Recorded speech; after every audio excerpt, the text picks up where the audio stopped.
जय भारत दोस्तों असम में इलेक्शन का दौर शुरू हो चुका है। अलग-अलग चरणों में 9 अप्रैल 2026 से लेके 4 मई 2026 तक ये इलेक्शंस चलेंगे।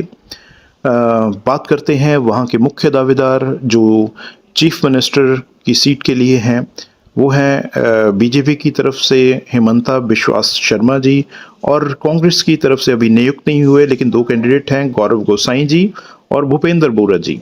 तो बात करते हैं हम सबसे पहले जो वहाँ के करंट चीफ मिनिस्टर रह चुके हैं हेमंता बिश्वास शर्मा जी, इनके बारे में। तो ये 2021 में चीफ मिनिस्टर बने थे असम स्टेट के। उस वक्त इन्होंने जो सबसे पहली अपनी कार्रवाई करी थी वो हॉस्पिटल्स और पेंडेमिक को लेके थी।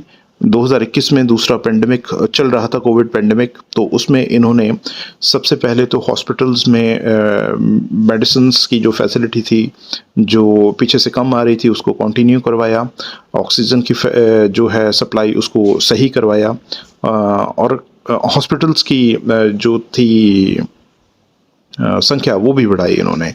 तो अल्टीमेटली इनका सबसे पहले काम जो उसमें आया वो आया हेल्थ सेक्टर में। उसके बाद में इन्होंने दूसरा अपना जो कार्रवाई करी है वो करी है 2021 से 2023 के बीच में माफिया के ऊपर, जिसमें ड्रग माफिया के ऊपर डायरेक्टली इन्होंने स्ट्राइक करा था। तो उसमें कई एनकाउंटर्स भी हुए, काफ़ी ड्रग्स भी पकड़ी गई, काफ़ी गिरफ्तारियां भी हुई हैं और उनके ऊपर सख्त कार्रवाई भी पुलिस के थ्रू करी गई थी।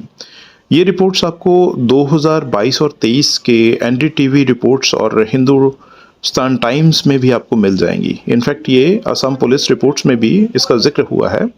उसके बाद में इन्होंने शांति समझौता भी किया था 2022 और 23 के बीच में, जो वहाँ पे उग्रवादी संगठन थे उनके साथ में भी इनकी शांति वार्ता चलती रही है।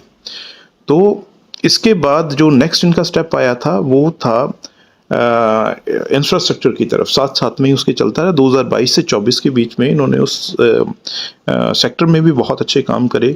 सड़कों का निर्माण जो काफ़ी स्लो चल रहा था उसको एकदम से इन्होंने आके तेज़ी से करवाना शुरू करा। फ्लाईओवर्स का निर्माण हुआ।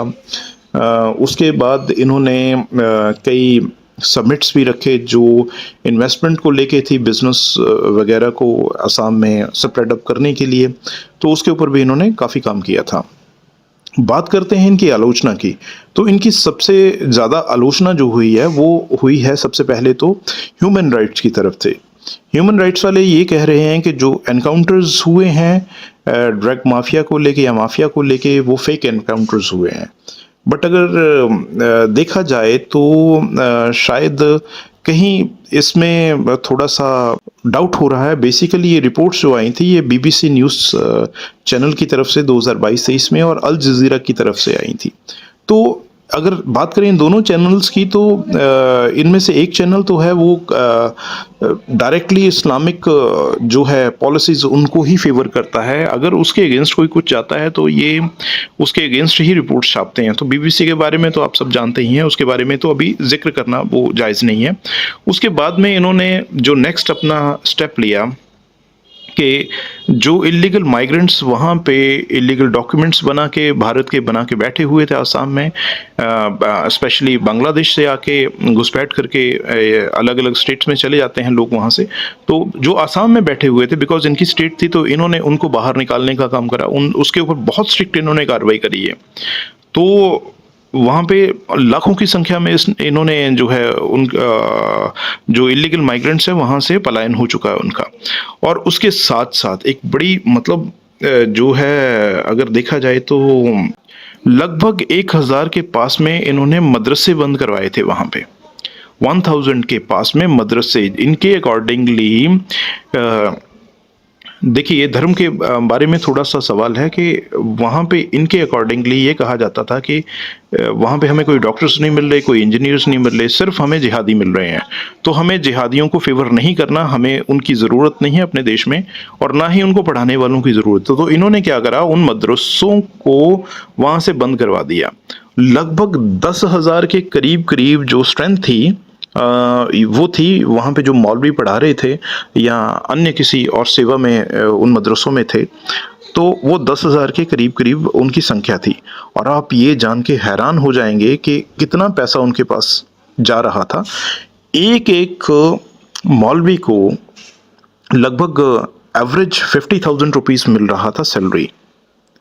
ये 5 अरब रुपया एक महीने में इनके ऊपर खर्च हो रहा था, वो हेमंता बिश्वास जी ने रोक दिया। मतलब हमें जिहादी नहीं चाहिए देश में, सीधा और स्पष्ट मैसेज। हमें वो लोग नहीं चाहिए जो यहाँ के रेजिडेंट्स नहीं हैं। हमारी प्रायोरिटी जो है हमारे रेजिडेंट्स के प्रति पहले है, और अन्य किसी के प्रति बाद में आएंगे। हम लोग सोचेंगे तब जब हमारे स्टेट के लोग जो हैं वो पूरी तरह से संतुष्ट हो जाएं, उनको किसी चीज़ की कोई कमी नहीं है, फिर हम किसी के बारे में सोच सकते हैं। अदरवाइज उससे पहले हम नहीं सोचेंगे। हम केवल और केवल अपने लोगों के बारे में सोचेंगे, जिनके एंसेस्टर्स यहाँ के थे उनके बारे में सोचेंगे। तो अल्टीमेटली इनका ये फैसला जो है सुर्खियों में आया, बहुत बड़े लेवल पे आया। बातें कई छुपाई गई, कई दुनिया में स्प्रेड करी गई। जो ऑपोजिशन को फेवर कर रही थी वो उन्होंने स्प्रेड करी, और जो इनकी असम के अगेंस्ट हो रही थी वो उन्होंने दबा दी।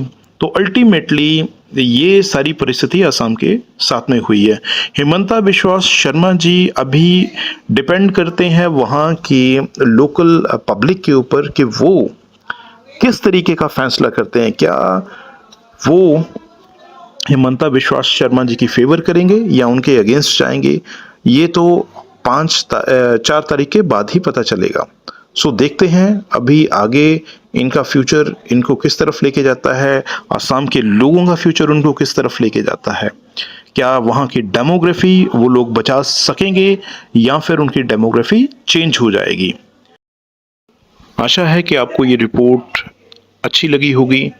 अगर आपको अच्छी लगे तो कृपा करके अपने वैल्यूएबल कमेंट्स ज़रूर दें, और हो सके तो अपने मित्रों के साथ भी इसको शेयर करें। धन्यवाद।